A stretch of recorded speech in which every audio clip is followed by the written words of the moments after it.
factor that can never be disputed is that victims and survivors have a unique way of expressing their needs, and they also have unique needs characterized by victimization, gender, the relationship with the offender, and the relationship with the community. Although the victims are not a homogeneous group and do not speak in one voice in identifying their needs and approaches, the state cannot sit back and fold its arms. Hence, there has been intentionally driven efforts for victims to participate in the criminal justice system in a meaningful way. Hence, correctional services introduce programs such as victim-offender dialogue and other engagement platforms. The quantum of services available for inmates can never be equated to the type of assistance made available for victims.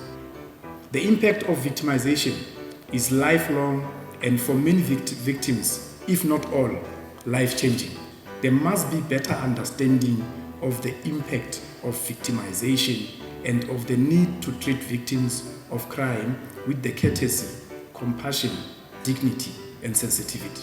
And I want to suggest that we strengthen our efforts in developing partnerships and collaborative arrangements with community leaders, retired professionals, traditional leaders, and ward councillors. Why? Because these are authorities that our ex-offenders identify with in their localities. But these are also authorities that our victims identify with in their localities.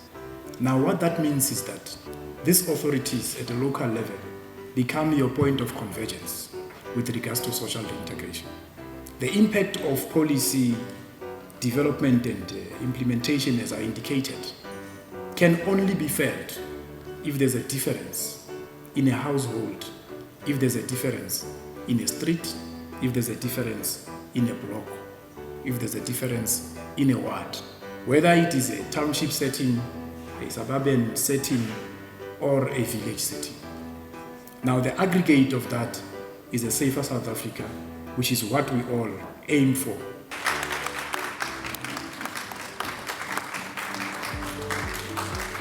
As the researchers and institution of higher learning, we must also assist the process by ensuring that we conduct research on the following aspects: implication of crime on the families whom lost their breadwinners, life of the victim after traumatic rape experiences, financial implication of car hijacking and housebreaking to the victims, and many more victim-centric studies.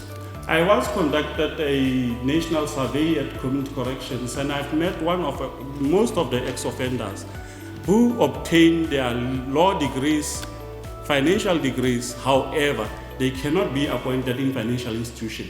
Let's go back to this criminal record. If now I did housebreaking, what is the relevancy of housebreaking to a specific labor like working in a farm? There's a contradiction of what we are doing, but the challenge is the Criminal Procedure Act of 1977. I think we are far away from 1977 now. There are amendments done in the Criminal Procedure Act, but if we want to see the reality, we need to look at this issue of criminal record. I am an ex-offender. I walked into my adopted parents' bedroom and shot and killed them both. Going forward, fast forwarding to 1996, I was convicted and sentenced to 25 years imprisonment. I was stabbed more than 27 times by my ex-boyfriend. What actually happened is that I was breaking up with him because I noticed that he was going through childhood trauma. So I suggested that he must see psychologist or therapist.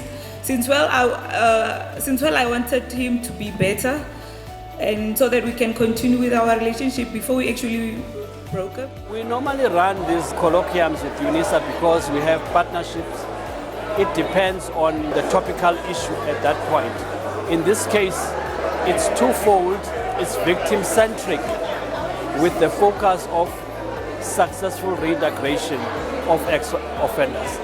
The reason why we are talking about victim-centric, we tend to lose sight of the fact that the victims are equally important. We don't only need them during restorative justice of UOD. We need to be involved from the onset so that when there are opportunities, we don't only offer those opportunities to offenders.